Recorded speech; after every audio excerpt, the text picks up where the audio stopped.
साथियों, एक बहुत अहम बात थी जिसकी वजह से मुझे स्टेज पे आना पड़ा। मैं सुबह आंख खोलता हूं और रात को सोता हूं, मेरी पूरी जिंदगी भ्रष्टाचार के अंदर डूबी हुई है। वैसे तो अरविंद केजरीवाल अपने आप को हरिश्चंद्र का अघोषित उत्तराधिकारी बताते हैं, राजनीति में खुद को कट्टर ईमानदार बताते हैं। जेब में प्रश्न पत्र डालकर चलने वाले अरविंद केजरीवाल दूसरे से तो सवाल प्रश्न पत्र डालकर चलने वाले अरविंद केजरीवाल नहीं देते, दूसरे से तो सवाल करते हैं मगर खुद कभी कोई जवाब नहीं देते। सत्ता के शहद के लिए साहब धारा प्रवाह झूठ भी बोलते हैं और बातों से मुकरते भी। कोई सिक्योरिटी नहीं होनी चाहिए, सिक्योरिटी जनता के लिए। लेकिन तकिया कलाम है, नहीं जी मैं ईमानदार आदमी हूँ। बीजेपी आरोप लगाती है कि अरविंद केजरीवाल की नस नस में झूठ लहू बनकर बहता है और उनकी फितरत में नौटंकी और ड्रामा है। वो भावनात्मक तरीके से जनता के साथ छल करते हैं और ठगते हैं। 70 साल का जो खराब किया हुआ सारा काम है, ये 2 दिन में तो ठीक नहीं हो सकता। मगर बीजेपी क्या कहती है इससे हमें क्या लेना देना। अरविंद केजरीवाल क्या कहते हैं वो ज्यादा मैटर रखता है। चलिए अरविंद केजरीवाल के झूठों का पोस्टमार्टम करते हैं। पहला झूठ, 2015 में अरविंद केजरीवाल ने कहा था कि यमुना को साफ करना है, दिल्ली वालों को यमुना तट तक लाना है। यमुना को साफ किया जाएगा, यमुना साफ कर सकते हैं। यमुना हमारे लिए पवित्र नदी है। यमुना के दोनों तटों पर छोटी छोटी झील बनाई जाएंगी और मुझे उम्मीद है आप हमें 5 साल दीजिए, 5 साल में यमुना को इतना खूबसूरत बना देंगे कि आप अपने बच्चों के साथ पिकनिक मनाने के लिए यमुना के तट पर जाना शुरू करेंगे। 5 साल के अंदर अपने को ऐसा करना है कि दिल्ली के एक एक व्यक्ति को यमुना के तट पर लाना है और ये दिल्ली की लाइफ लाइन है। मगर अरविंद केजरीवाल से 1 साल पहले सवाल किया गया कि आपके वादे का क्या हुआ जनाब, तो केजरीवाल अपनी आदत के अनुसार पलट गए कि नहीं जी मैंने तो ऐसा कुछ भी नहीं कहा था। मैंने 10 बार दिल्ली में बोला है कि अगर मैं 2025 तक यमुना साफ मत करूं, अगली बार मेरे को वोट मत देना। मोदी ने पाकिस्तानियों के साथ सेटिंग कर रखी है। चलिए दूसरी कहानी पर आते हैं। अरविंद केजरीवाल ने खुले मंच से प्रधानमंत्री नरेंद्र मोदी को देशद्रोही कहा। सुनिए। कुछ लोग कहते हैं मोदी देशभक्त है। आज आपकी जिम्मेदारी है जाके कहना कि मोदी जैसे जाए बड़ा देशद्रोही कोई नहीं है दोस्तों। लेकिन जब उनसे पूछा गया कि आपने ऐसा क्यों कहा था तो केजरीवाल फिर पलट गए। अच्छा हुआ कि गिरगिट को खोजने वाले वैज्ञानिक दुनिया में नहीं रहे, वरना गिरगिट से पहले वो अरविंद केजरीवाल की खोज कर लेते। देखिए झूठ जरूर बोला मगर पकड़े गए और पकड़े तो फिर पलट गए।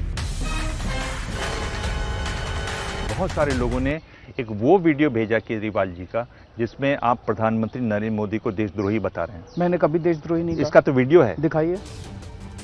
अरविंद केजरीवाल ने दिल्ली वालों से एक और वादा किया था कि वो दिल्ली में 10 से 15 लाख सीसीटीवी कैमरे लगवाएंगे ताकि दिल्ली वालों की सुरक्षा सुनिश्चित हो सके। सुनिए तब क्या कहा था केजरीवाल।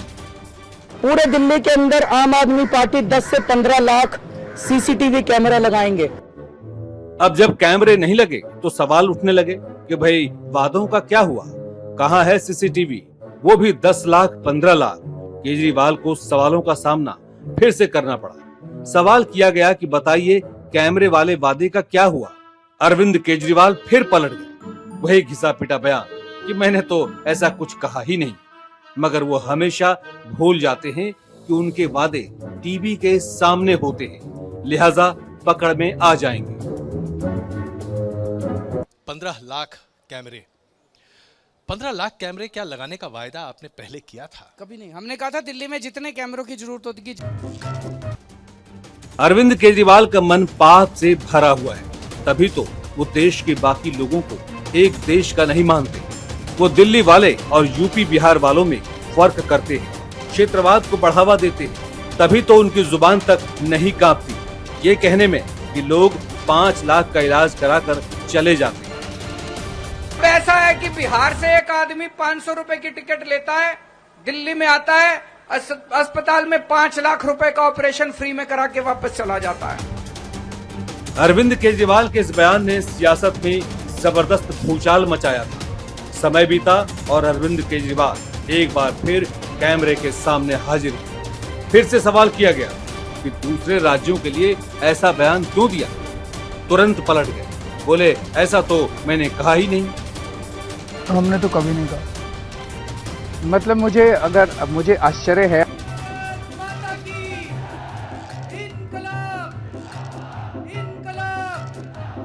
वैसे तो अरविंद केजरीवाल अपने आप को कट्टर ईमानदार और कट्टर देशभक्त बताते हैं। उनकी रैलियों में इनकलाब जिंदाबाद, भारत माता की जय और वंदे मातरम के नारे अक्सर लगते हैं, मगर आतंकवाद पर अरविंद केजरीवाल नरम हो जाते हैं। याद है ना कि बाटला हाउस कांड में आतंकियों के समर्थन में उतर आए थे, पुलिस पर ही सवाल उठाए थे केजरीवाल। एक तो बाटला हाउस एनकाउंटर के ऊपर जो प्रश्न चिन्ह लगे, उन प्रश्न चिन्हों ने ये प्रश्न खड़ा किया कि क्या पुलिस जो बातें बोलती है और जो एनकाउंटर करती है और जो ब्लास्ट के बाद जो थ्योरीज देती है, क्या वो सारी सही हैं? बीजेपी यूं ही नहीं कहती कि अरविंद केजरीवाल झूठों के सरदार हैं, क्योंकि जब इनसे सवाल किया गया कि आपने तो आतंकियों का समर्थन करके दिल्ली पुलिस पर ही सवाल उठा दिए, तो तुरंत पलट गए। ये भी कहा कि जब पर दिल्ली पुलिस ने हमला किया गुनहगारों पर, तो आपने उस पर सवाल उठा दिए। बाटला हाउस का उन्होंने जिक्र किया कि उन्होंने कहा कि ये फर्जी एनकाउंटर का हाउस बाटला हाउस। मैंने तो नहीं कहा। अरविंद केजरीवाल धर्म का भी धंधा करते हैं। याद है ना कि आपको कैसे उन्होंने कहा था कि नेहरू ने अगर स्टील अथॉरिटी इंडिया की जगह मंदिर बनवाया होता तो क्या देश का विकास हो पाता। केजरीवाल ने ये कहकर बीजेपी पर हमला बोला था। मैं सोच रहा था कि अगर Jawaharlal Nehru ji steel authority of India की जगह मंदिर बना देते तो क्या इस देश का विकास हो सकता था। तब अरविंद केजरीवाल ने अपनी राजनीतिक मंशा को साधने के लिए ये बयान दिया, मगर जब उत्तराखंड में चुनाव लड़ने की बात आई तो पलट गए। उन्हें एहसास हुआ कि देवभूमि उत्तराखंड में धर्म सर्वोपरि है, तो अरविंद केजरीवाल ने अपने बयान के उलट बयान दिया और कह दिया कि हिंदुओं के लिए उत्तराखंड को आध्यात्मिक राजधानी बनाएंगे। उत्तराखंड को पूरी दुनिया के हिंदुओं के लिए आध्यात्मिक राजधानी बनाएंगे। उत्तराखंड को पूरी दुनिया के हिंदुओं के लिए स्पिरिचुअल कैपिटल फॉर हिंदूज। पूरी दुनिया के हिंदुओं के लिए उत्तराखंड को हम आध्यात्मिक राजधानी बनाएंगे। आज भी बहुत हिंदू आते हैं, लेकिन अगर प्रॉपर व्यवस्था की जाए तो मैं समझता हूं कि इससे कम से कम 10 गुना ज्यादा पूरी दुनिया से लोग आएंगे यहां पे दर्शन करने के लिए, तीर्थ स्थानों के दर्शन करने के लिए। अयोध्या में बन रहे भव्य राम मंदिर को लेकर भी अरविंद केजरीवाल दोहरे बयान देते रहे। आपको सुनाते हैं वो बयान जो उन्होंने मंदिर को लेकर दिया था। जब बाबरी मस्जिद का ध्वंस हुआ तो मैंने नानी से पूछा, नानी अब तो आप बड़े खुश हो गए, अब तो आपके भगवान राम का मंदिर बनेगा। कहती है ना बेटा, मेरा राम किसी की मस्जिद तोड़ के ऐसे मंदिर में नहीं बस सकता। पता नहीं अरविंद केजरीवाल की नानी ने सच में ये कहानी सुनाई थी कि अरविंद केजरीवाल ने मनगढ़ंत बनाई।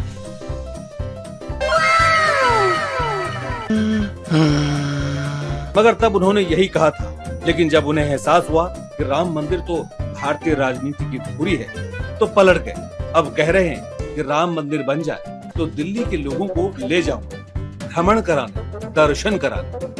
अयोध्या के अंदर अब एक भव्य मंदिर तो बनने जा रहा है। मैं दिल्ली के लोगों को, दिल्ली के हमारे सारे बुजुर्गों को कहना चाहता हूँ कि एक बारी मंदिर बन जाए, आप सबको अयोध्या के फ्री में दर्शन कराएं। ऐसा एक नहीं, सैकड़ों बयान हैं जिससे अरविंद केजरीवाल पलटे हैं। ऐसे कई बयान हैं जिन्होंने अरविंद केजरीवाल का झूठ उजागर किया है। ऐसे कई बयान हैं जिसमें केजरीवाल का दोहरा चरित्र दिखता है, बावजूद पता नहीं किस मुंह से वो अपने आप को कट्टर ईमानदार बताते हैं।